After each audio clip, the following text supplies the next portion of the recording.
Vamos matar o teu Deus. Não me refiro ao da igreja. Refiro-me ao que construíste com as tuas próprias mãos. O Deus dos likes, o ídolo da produtividade tóxica, a promessa vazia de que a tua vida deve ter um propósito, brilhante e embalado.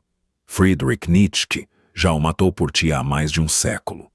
E desde o seu túmulo, ele te odeia por tentares ressuscitá-lo todas as manhãs quando abres o Instagram.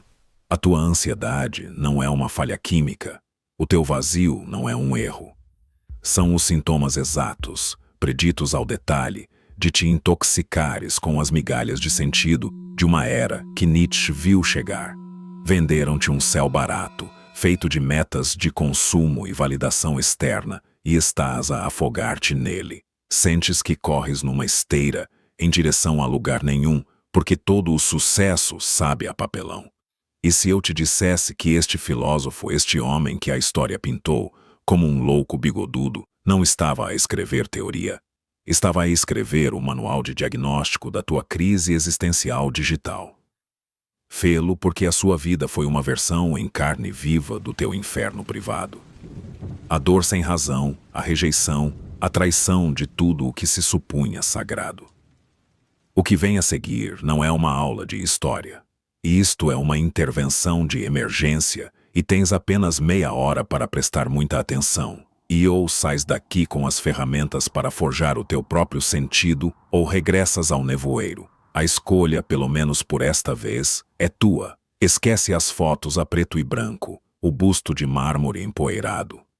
Para entender por que Nietzsche acertou no diagnóstico do nosso século, precisas de conhecer o paciente zero, não o filósofo, o homem. A sua vida não é uma biografia com datas, é um manual de autópsia de tudo o que nos adoece. Um filme de terror existencial, onde os vilões não são monstros, são as mesmas forças que te perseguem hoje.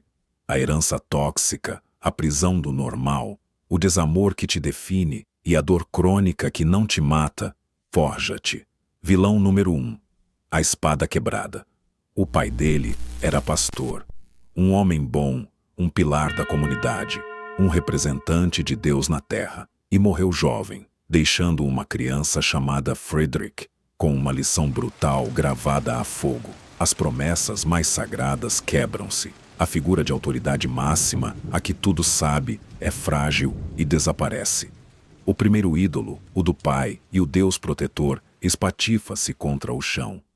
Portanto, a semente da desconfiança mais radical é plantada.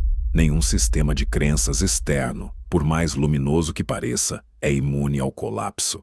Soa-te familiar? Troca Deus por o sistema, a meritocracia, o sonho de que se trabalhares muito, tudo correrá bem. A primeira fenda no mundo das aparências. Isto leva-o à academia, à filologia.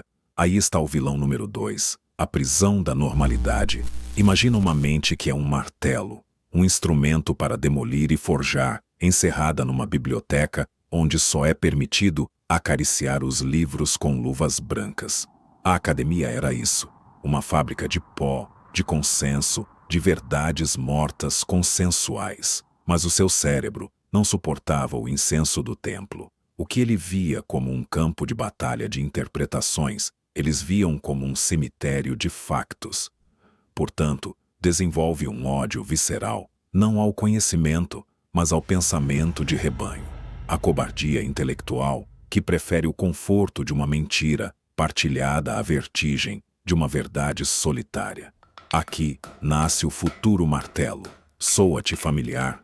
O currículum vitae perfeito versus o chamamento da tua vontade.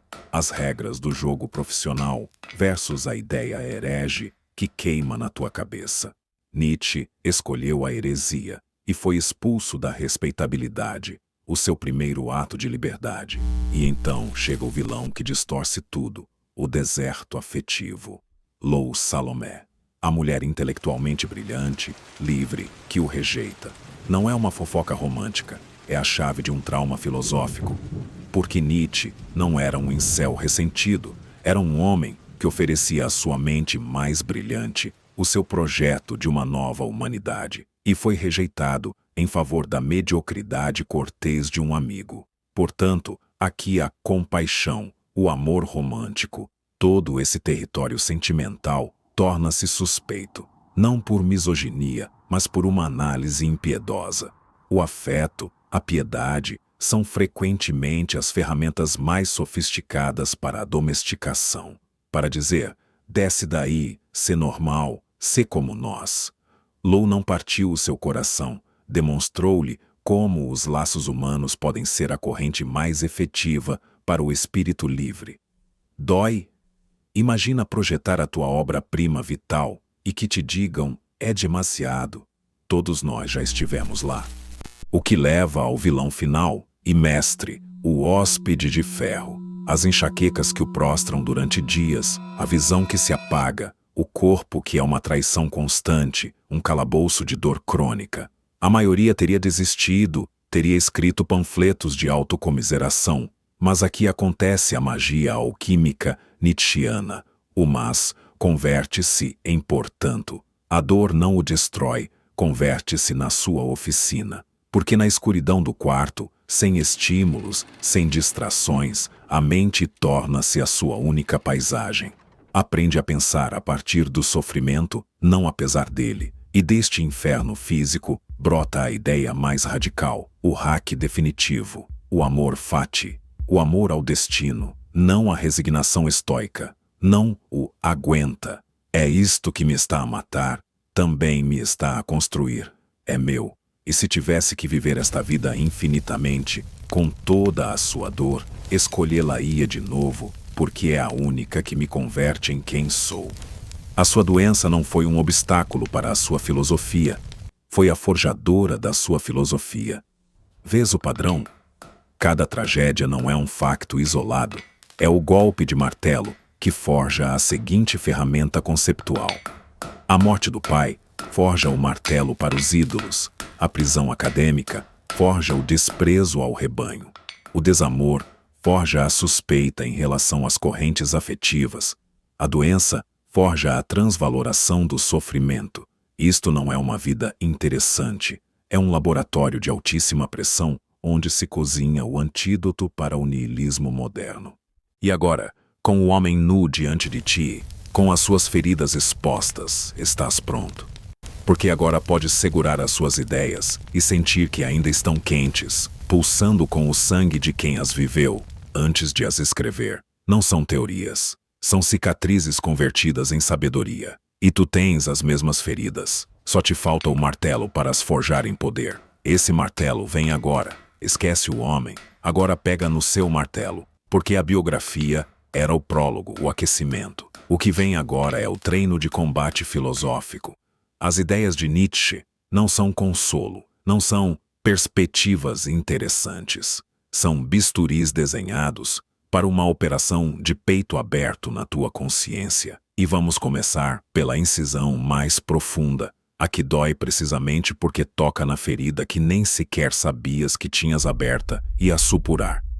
Aqui explica por que, no meio da abundância material, sentes esse vazio que engole tudo. Conceito 1. Deus está morto. O eco do silêncio no teu apartamento. Ouve a frase de novo, mas retira-lhe o drama teatral, o halo de profecia bíblica. Gott ist tot. É uma constatação clínica. Nietzsche não é um evangelista a anunciar o juízo final. É o patologista que assina a certidão de óbito do paciente mais importante da história cultural do Ocidente. E falo com a frieza de quem sabe que, a partir deste relatório, tudo se vai complicar. Quem era esse Deus que morreu? Reduzamo-lo à sua função real, tirando-lhe a capa mitológica. Era o sistema operacional central da realidade, instalado por defeito no cérebro ocidental durante séculos. Um software omnipresente que respondia de maneira autoritária às perguntas de kernel existencial. O que é o bem? O que é a verdade? Qual é o propósito último do meu sofrimento? O que acontece quando este corpo se apaga? O teu valor, o teu lugar no cosmos, o teu código moral vinham pré-carregados. Não era preciso programar, apenas seguir o manual do utilizador divino. Mas depois, lentamente, começaram a aparecer erros no código. A ciência mostrou inconsistências flagrantes. O iluminismo executou o programa Crítica da Razão Pura, e o sistema começou a apresentar telas azuis. A dúvida já não era um pecado, era um imperativo intelectual. E assim, sem um anúncio oficial, sem um apagão geral, o sistema operacional corrompeu-se, tornou-se lento, inútil e finalmente fechou-se.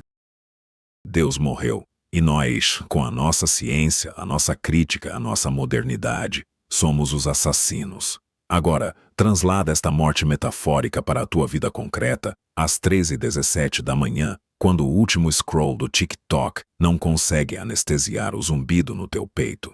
Significa que estás a navegar a realidade com um GPS que só contém mapas de 1850. A tua crise de identidade, esse quem sou eu realmente, que surge depois da universidade, do primeiro trabalho, da ruptura, não é um capricho geracional. É o eco do silêncio que deixou o apagão do sistema operacional central. O niilismo não é uma filosofia sofisticada que escolhes na universidade. É o estado por defeito, a tela azul que aparece quando retiras o software que dava sentido e não instalas nada de novo no seu lugar. Portanto, a tua ansiedade não é um defeito de fabrico, um desequilíbrio químico isolado, embora se manifeste assim. É lógica pura, é a resposta biologicamente coerente de um animal, o Homo sapiens, que evoluiu para procurar padrões, causalidades e significados num mundo hostil e que de repente é atirado para um universo cosmologicamente indiferente que já não lhe oferece um sentido embalado e pronto a usar. Nietzsche está a gritar-te desde o século XIX. Para de procurar o mapa nas gavetas. O mapa autodestruiu-se. O que sentes no teu plexo solar não é uma doença. É a verdade a fazer-se carne em ti. O abismo não só está lá fora, está a olhar-te a partir de dentro. E a pergunta agora não é por quê, mas e agora? O quê? Esta constatação leva-nos ao primeiro cruzamento de caminhos existencial, a primeira grande decisão que não tomas uma vez, mas que defines com cada pequena ação, com cada pensamento não examinado, da tua vida diária. É a bifurcação entre dois tipos de niilismo, e nessa escolha joga-se a tua dignidade ou a tua escravidão futura. Conceito 2. Niilismo passivo versus niilismo ativo. A armadilha do tanto faz e a chama da liberdade. Aqui está a armadilha dialética onde 99% das pessoas ficam presas, apodrecem espiritualmente e morrem sem ter vivido. Acreditam que o niilismo é uma coisa só, o vazio, a desesperança, o sem sentido, e instalam-se aí, acreditando que são profundos por reconhecê-lo. Mas Nietzsche, como um bom cirurgião, faz um corte fino e descobre que existem dois niilismos, e um deles é o cancro, o outro, embora doloroso, é a quimioterapia. O niilismo passivo é o rei indiscutível da nossa época, o ar cultural que respiramos. É a resignação elegante, vestida de cool. É o encolher de ombros filosófico. Para quê? Tanto faz. É o sistema está podre e não se pode mudar. É a queixa como identidade, o lamento crônico que se converte na melodia de fundo da tua vida. Na sua manifestação moderna mais pura, é o scrolling infinito nas redes sociais. Um consumo passivo de indignação, de dramas alheios, de ideologias pré-fabricadas, de uma raiva que não se canaliza em ação, mas que estagna e se converte em cinismo. É esperar, com a esperança fraca de um mendigo, que algo ou alguém externo venha injetar-te sentido. O par perfeito, o guru espiritual, o partido político salvador, o trabalho com propósito, a terapia milagrosa. É a vida como espectador da tua própria derrota, justificada com um eu não posso fazer nada, o mundo é assim. Soa-te familiar? Claro que te soa familiar. É a droga cultural por defeito, o ópio dos povos pós-modernos. Dá-te uma razão para não te moveres. A impotência. Mas... E este mas é um abismo que separa o escravo do potencial livre. Nietzsche descobre, no fundo mais escuro do vazio, algo diferente. O niilismo ativo. E este não é um estado final, um lugar onde ficar. É um ponto de partida, uma ferramenta brutal. O niilismo ativo não se resigna ao tanto faz. Toma-o como matéria-prima. Aceita a destruição dos velhos valores não como uma tragédia, mas como o primeiro e mais necessário ato criativo. É o tudo dá no mesmo, portanto, tenho a liberdade absoluta, aterradora e gloriosa, de decidir a que é que eu vou dar valor. É o rascunho radical de que falava a criança que vai criar. Visualiza-o assim, de maneira concreta. A tua psique é uma casa que herdaste. Está atulhada de móveis horrendos, desconfortáveis, empoeirados, que não escolheste, os devias dos teus pais. A definição de sucesso da tua cultura. Os sonhos pré-fabricados que vendem nos anúncios. A moralidade gregária da tua tribo. O niilismo passivo senta-se no sofá mais feio, olha para o desastre ao seu redor, suspira profundamente, queixa-se do pó aos amigos e espera, com fé patética, que alguém, um salvador, um líder, o mercado, venha algum dia redecorar por ele. O niilismo ativo, pelo contrário, entra na casa, vai à garagem, tira um taco de beisebol e um contentor de lixo e começa a partir. Parte o aparador de tens de formar uma família. Parte o candeeiro de o dinheiro da felicidade. Faz em pedaços o quadro de ser humilde e não te destaques.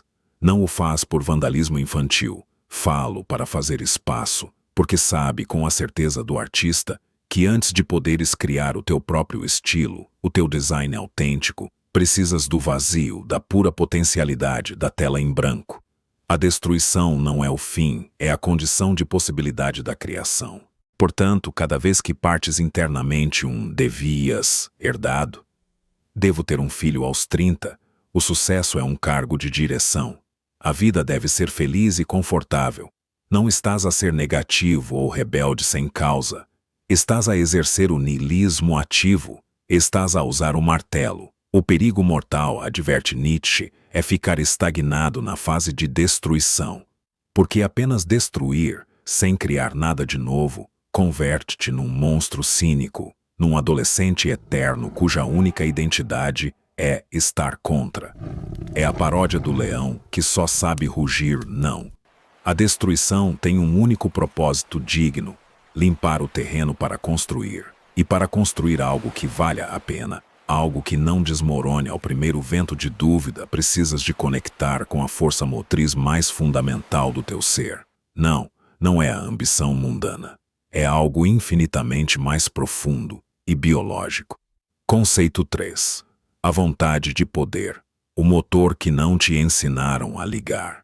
Este é o termo mais sequestrado, mais vilipendiado e pior entendido de toda a filosofia ocidental. Associamo-lo instantaneamente com o fascismo, com a ambição impiedosa dos tiranos, com o desejo de dominar e pisar os outros. E é exatamente o contrário, é uma perversão grotesca do conceito.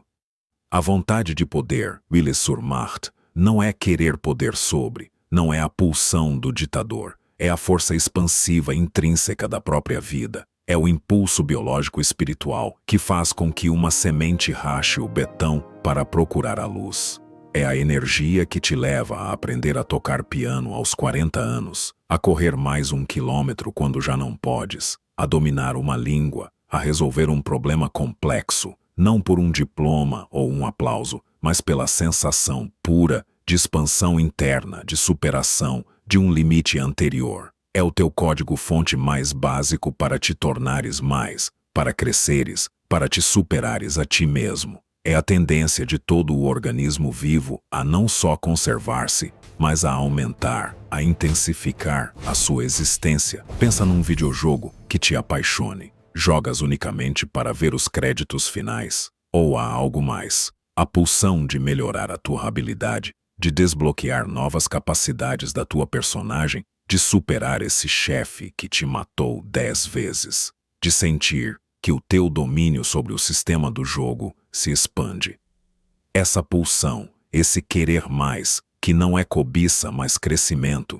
Isso é a vontade de poder no seu estado mais puro e lúdico. Não competes contra outros jogadores. Competes contra os teus próprios limites, contra a versão de ontem de ti mesmo. Agora faz a ti mesmo esta pergunta brutal, a que Nietzsche te poria num espelho. A tua vida atual, o teu dia a dia, é uma expressão da tua vontade de poder ou é a sua sistemática negação e domesticação? Analisa-o sem piedade. O teu empreendedorismo, a tua ascensão laboral é apenas uma máquina sofisticada para gerar dinheiro e comprar símbolos de estatuto aceites. O carro de luxo, a casa na zona premium, as férias instagramáveis. Isso não é vontade de poder. Isso é capitalismo espiritualizado. É vontade de aprovação social. É vontade de segurança econômica. É a força expansiva e selvagem da vida, perfeitamente domesticada, posta numa jaula de ouro e treinada para dar voltas numa roda que valida os valores do rebanho. Canalizaste um rio desbocado para que mova-te a nora de outro. A pergunta nietzschiana autêntica, a que queima na garganta, é esta. O que criarias, para onde te impulsionarias, em que te converterias, se absolutamente ninguém no mundo te fosse dar um like, um reconhecimento público, um aumento de salário, um único centavo ou uma palmada nas costas em troca? Se a tua ação fosse invisível para o mundo, continuarias a fazê-la. Aí, nessa motivação pura, nua de toda a recompensa externa, despojada do olhar do outro, é onde reside a tua autêntica e singular vontade de poder.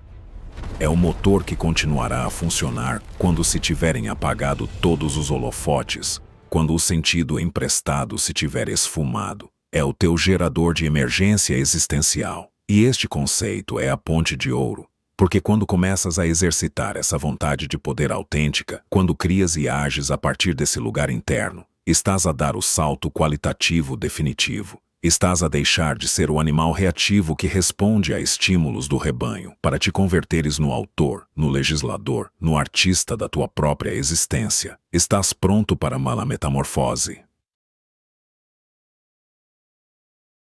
Conceito 4. O super-homem Übermensch.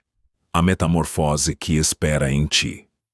Esquece o Superman, o herói infalível da banda desenhada.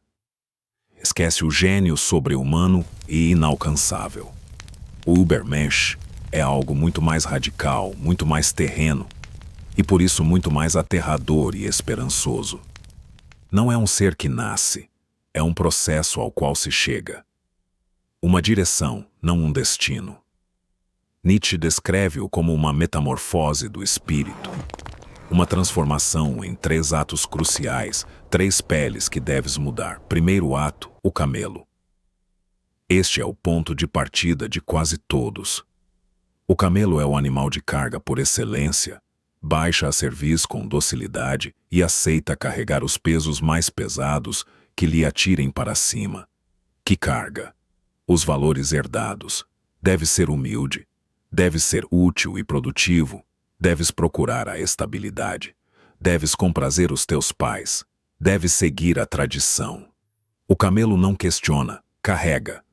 Assume os devias sociais, familiares, religiosos, como se fossem leis naturais.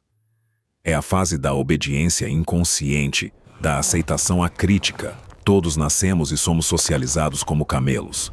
E uma parte enorme da humanidade morre confortavelmente, ou desconfortavelmente, nesta fase, com as costas dobradas por pesos que nunca escolheram. Mas chega um momento, frequentemente após uma crise, uma dor, uma revelação, em que a carga se torna insuportável. Não é apenas pesada, é alheia. O espírito, então, rebela-se e realiza a segunda transformação. Converte-se no leão. O leão ruge um sagrado, poderoso, libertador. Não, não aos deuses antigos, não aos deves. Não à moral do rebanho, não às expectativas que asfixiam. O leão é o espírito da crítica feroz, da negação necessária, da destruição criadora de ídolos. Mestre alquímico que Nietzsche aprendeu no seu próprio calvário físico. Conceito 5. Amor fati. O sim mais radical que existe. Este é o núcleo incandescente de tudo. A joia forjada na forja da sua enxaqueca, da sua solidão e da sua dor crônica. Amor fati. Amar o teu destino. Não o confundas com a resignação estoica. Não é o aguenta, suporta, isto também passará do estoicismo, que pode ser uma forma de negação passiva. O amor fati é infinitamente mais radical, mais ativo e mais libertador. É uma afirmação jubilosa. Imagina que a tua vida é um romance escrito por um autor demente e genial. Neste romance, cada capítulo, mesmo os mais escuros e dolorosos, cada parágrafo, cada palavra, mesmo as que soletram traição, fracasso, doença, perda, é absolutamente necessária para que a trama seja coerente, para que a personagem principal, tu, adquira a profundidade, as cicatrizes e a força que a definem. Amor fati é ler esse romance da tua vida e, em vez de desejar com angústia, poder reescrever os capítulos trágicos, amar cada uma dessas páginas com um fervor quase religioso. Porque entendes que tirar uma única linha, suavizar um único golpe, seria destruir a integridade artística da obra. Seria apagar uma parte fundamental de quem és. Seria um ato de autocensura existencial. É o save file definitivo do teu videojogo. Numa partida épica, se apenas pudesses guardar uma, guardarias a partida perfeita, previsível, sem erros, onde ganhaste facilmente. Ou guardarias, com orgulho, a partida lendária, cheia de derrotas esmagadoras, de erros táticos catastróficos, de momentos em que estiveste à beira de abandonar, mas também de vitórias inesperadas, de aprendizagens brutais que te converteram num mestre. Amor fati é escolher guardar, com um clique definitivo, esta partida exata que estás a jogar agora, com todos os seus bugs, os seus gráficos horríveis, o seu chefe impossível e o seu final incerto. E fazê-lo com um sim tão rotundo que ressoa nos teus ossos. A tua ruptura amorosa mais dolorosa, o teu despedimento mais humilhante, o teu ano de ansiedade paralisante, o erro que achas que te perseguirá para sempre, a traição que te marcou. Nietzsche não te diz, supera isso. Diz-te algo mais difícil e mais poderoso. Não o superes. Ama-o. Não porque aquele evento em si fosse bom ou desejável, mas porque é inextricavelmente teu. É o fogo específico que te fundiu e te permitiu voltar a moldar o metal do teu caráter numa forma mais forte, mais única. Sem esse fogo concreto, serias outra pessoa. Serias, quase com certeza, uma pessoa mais frágil, mais ingênua, mais genérica. Isto não é pensamento positivo barato, não é a lei da atração. É a matemática existencial mais dura e verdadeira. A tua vida é a equação. Aos teus genes, a tua infância, mais B, os teus traumas e erros, mais C, as tuas escolhas e conquistas, igual a tu, o ser único que és neste instante. Se negas ou tentas eliminar mentalmente a variável B, a equação quebra-se. Deixas de ser tu. Convertes-te num fantasma, numa versão edulcorada e falsa de ti mesmo. Amor fati é abraçar a equação completa, com todas as suas variáveis, inclusive as negativas, é dizer, com a respiração entrecortada pela emoção. Quero que a minha vida, tal como foi, tal como é, com toda a sua dor e a sua glória, se repita uma e outra vez, eternamente, num ciclo sem fim, e quero-o não por masoquismo, mas porque é a única vida que é minha. Portanto, a tua missão nietzschiana não é procurar uma vida livre de dor. Isso é a ilusão do camelo que quer um estábulo confortável. A tua missão é encontrar o significado e forjar a tua força única dentro da própria dor. E usar essa dor, transformada, como combustível de alta octanagem para a tua vontade de poder, como o material de construção para o teu caminho em direção ao super-homem. O vazio, Deus morreu, já não é o teu inimigo, é o teu campo de jogos infinito. O sofrimento já não é o teu carrasco, é a tua oficina pessoal, o teu ginásio espiritual. Nietzsche não te deu respostas finais, nem um novo dogma para substituir o velho. Deu-te ferramentas de forja para suportar o facto devastador e libertador de que não há respostas finais dadas. e para criar as tuas próprias, com a alegria trágica e solene de uma criança que, após um terremoto, brinca a construir um novo mundo com os escombros dos céus que desabaram. Então, o que resta? Uma mensagem desoladora, um desenrasca-te como puderes intelectual? Não, seria uma traição a Nietzsche e a ti. Porque o filósofo do martelo não era um nihilista, era o médico que diagnosticava a doença para poder receitar a cura mais dura, a única que funciona. Passamos pelo diagnóstico, Deus morreu, a febre, nihilismo passivo, o antibiótico, nihilismo ativo, a reconstituição do sistema imunológico, vontade de poder e a visão de uma saúde superior, super-homem, amor fati. Mas a filosofia que fica na teoria é, para Nietzsche, uma cobardia. Tem que descer a lama, a tua lama, às 7h17 de uma terça-feira qualquer. Portanto, aqui está o hack, a ponte entre a ideia abrasadora e o hábito concreto. Não é um decálogo, é um ritual matinal de guerra existencial. Amanhã, quando soar o alarme, antes de tocar no telemóvel, antes de consultar a tua ansiedade como se fosse a previsão do tempo, faz isto. Na penumbra, formula a pergunta nietzscheana definitiva: o que faria hoje, como viveria este dia, se tivesse que vivê-lo uma e outra vez, por toda a eternidade?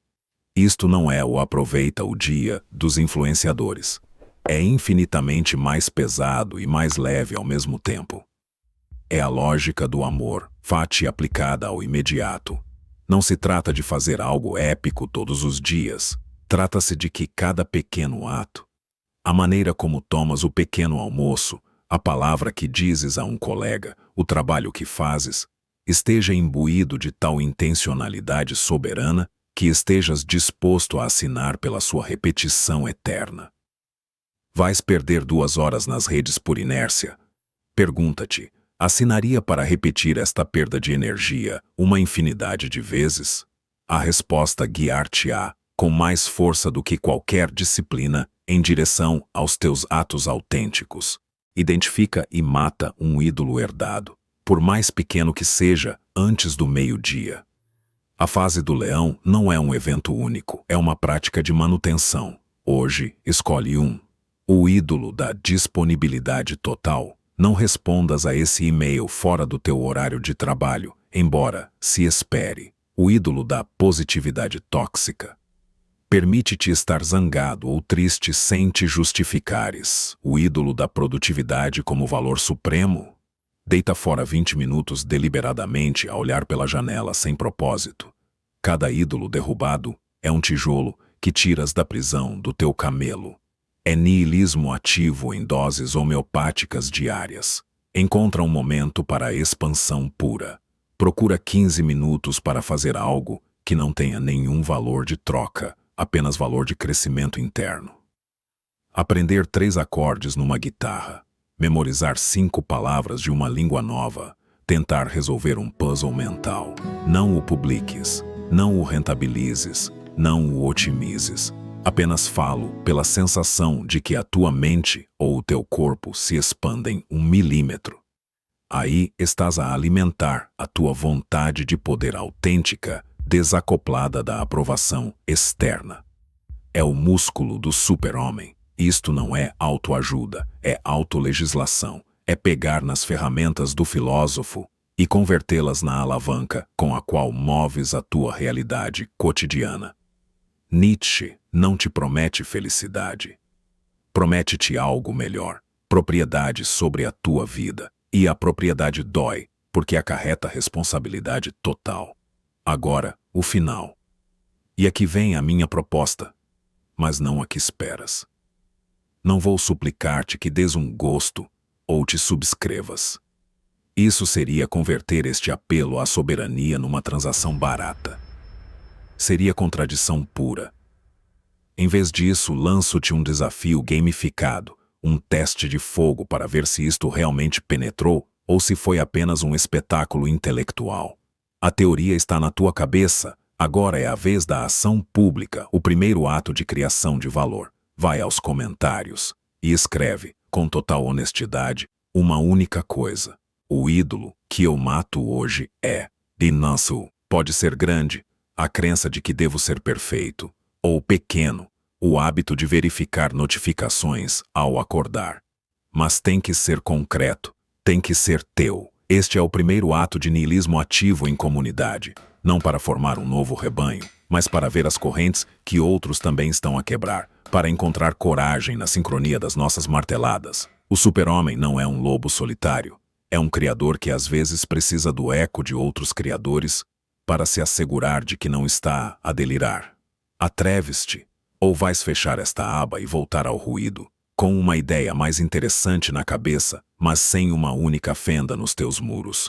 E para os que o fizerem, para os que sentirem que hoje mataram algo velho e respiraram o ar frio da liberdade recém-ganha, isto não é o final. É apenas o final do tutorial. Mataste Deus, olhaste para o abismo, puseste o martelo no cinto. Mas construir é muito mais difícil do que destruir. Agora vem a pergunta monumental. Como se constrói um novo templo quando as plantas antigas arderam? Como se criam valores que não desmoronem a primeira ventania de dúvida? Como se vive num mundo sem verdades absolutas, sem ficar louco ou cínico?